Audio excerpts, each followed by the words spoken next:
কিছু বলবা? ওদিকে ফুটেছে সব ফুল। ফুলের ছবি? হ্যাঁ, তুললাম। এসব পরে মানে কি দিয়েছে দেখ না, ফসা হলো না কিছু না। অন্যগুলো আছে? আচ্ছা, অন্যগুলো মানে খারাপ খারাপ। আচ্ছা, বেশি ভালো তোমার একটু ভিডিও করি। করতে হবে না কেন? এইসব, এই করতে করে দিয়ে আমার এমনি। আমার দিয়ে কাপড় চোপড়। গুড মর্নিং, কেমন আছো সবাই? আজকে নতুন একটি দিনে নতুন ব্লগে তোমাদের স্বাগত জানাচ্ছি। আজকে বুধবার আর সকাল ওই 8:45 মতো বাজছে। আমি আছি শ্বশুরবাড়িতে। শ্বশুরবাড়িতে এসেছি আজকে অনেকগুলো দিন হয়ে গেল, প্রায় 15 দিনের কাছাকাছি হয়ে গেল।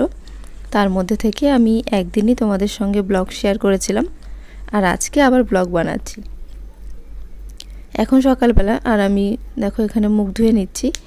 আর আমাদের কলটা এতটাই শক্ত যে জল টিপলে জল বেরোয় না, মানে খুবই কষ্ট, অল্প অল্প জল বেরোয়। তো সেই কারণে আমরা যতবারই কাজ করি এই পাইপের জল নিয়েই কাজ করি। আর সকালে সমস্ত কিছু কাজ করা হয়ে গেছে, তার মধ্যে থেকে কিন্তু আমি একটা কাজও করিনি। মানে আজকে না, বেশিরভাগ দিন প্রায় করি না বললেই চলে। সকালের কাজটা মাই করে থাকে, মা মানে শাশুড়ি মা। তো সকালবেলার যে বাসি কাজ বলে থাকি আমরা, মানে গ্রাম সাইডে বাসি কাজই বলে, সকালের ঘর উঠোন ঝাড় দেওয়া, রান্নাঘরটা একটু পরিষ্কার করা।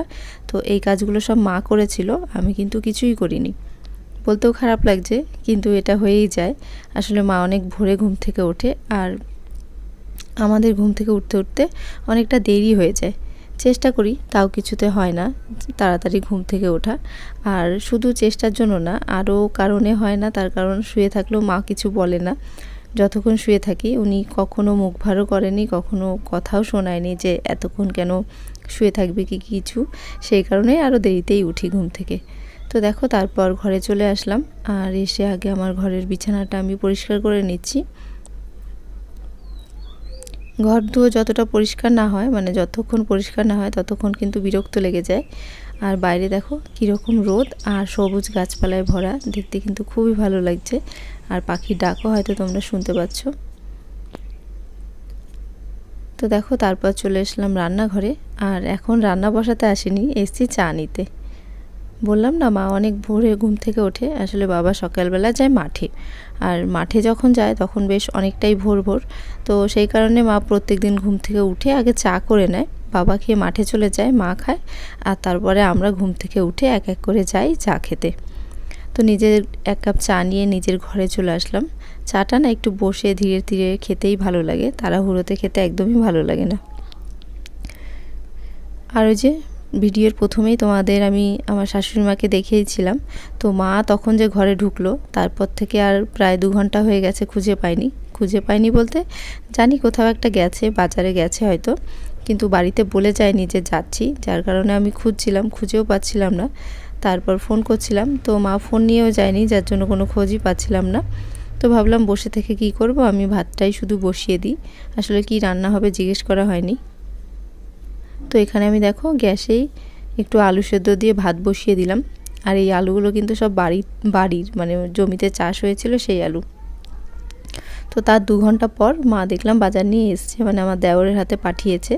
তো বাড়িতে আসায় যখন জিজ্ঞেস করলাম যে বাজারে যে গেছো বলে যাওনি কেন, তো তখন বলছে যে বললে হয়তো তোরা যেতে দিবি না, সেই কারণে উনি একা একাই চলে গেছে না বলে। আসলে মায়ের পায়ে ব্যথা, তো তার জন্য এখন খুব একটা বাইরে যায় না, কিন্তু ইচ্ছে হয়েছিল বলে চলে গেছে আজকে।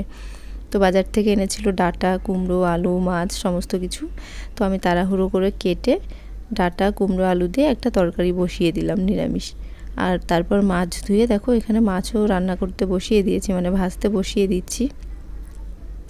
এটা এনেছিল রুই মাছ। তো আজকে আদা জিরে কাঁচা লঙ্কা দিয়েই দুটো তরকারিই করে নেব। এই সবজিটাও আদা জিরে দিয়ে, আর মাছের ঝোলটাও আদা জিরে দিয়েই করেছি। আর এখানে দেখো পটল ভেজে রেখেছিলাম। তো দেখো এখানে তরকারি একেবারে রেডি, আর মাছের ঝোলটা তোমাদের সঙ্গে আর শেয়ার করতে পারলাম না তাড়াহুড়োতে। আর রান্নার শেষে দেখো বাসনের হাল, এত বাসন হয়েছে কি বলবো। সংসার ছোট কিংবা বড়, রান্নার শেষে কিন্তু বাসনের অভাব থাকে না, প্রচুর বাসন হয়েছে। আর যেহেতু কলটা একদমই শক্ত, চেপে জল বের করা খুবই মুশকিল, তার জন্য এই গামলা ভর্তি করে জল নিয়ে নিলাম। এবার বাসনগুলো মেজে ধুয়ে নেব।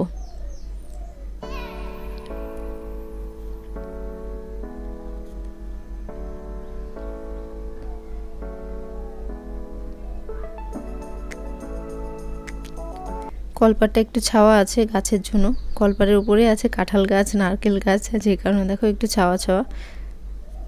তো দেখো এটা আবার রাত্রিবেলা, রাত্রি ওই 9টার মতো বাজছে। এখানে আমার চা রান্না বসিয়েও দিয়েছে, ও করছে এখানে আলুর বাটি চচ্চড়ি, মানে কাঁচা আলু, পেঁয়াজ, কাঁচা লঙ্কা, লবণ, তেল সমস্ত কিছু দিয়ে বসিয়ে দেয়। সেদ্ধ হয়ে যাওয়ার পর আবার একটু তেল দিয়ে নামিয়ে নেয়, বেশ ভালো লাগে। আর এই খাবারটা কিন্তু আমি আমার জায়ের থেকেই শিখেছি, আগে কখনো খাইও নি, বানাইও নি। আর এখানে দেখো আমি রুটি বেলে দিচ্ছি আর আমার চা ভেজে নিচ্ছে। আমরা দুজন যখন থাকি, মানে যখন আমি এখানে আসি, বাড়িতে আসি, তখন কিন্তু আমরা দুজন মিলেই রান্না বান্না সমস্ত কাজ করে থাকি। আর এটাতে কিন্তু রুটি বেলতে বেশ সুবিধে, যেহেতু পাথরের, একদমই নড়াচড়া করে না, খুব ভালোভাবে বেলাও হয়ে যায়।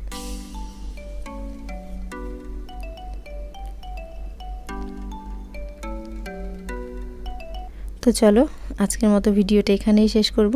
তোমাদের যদি ভালো লাগে তাহলে একটা লাইক করো আর চ্যানেলটা সাবস্ক্রাইব করো।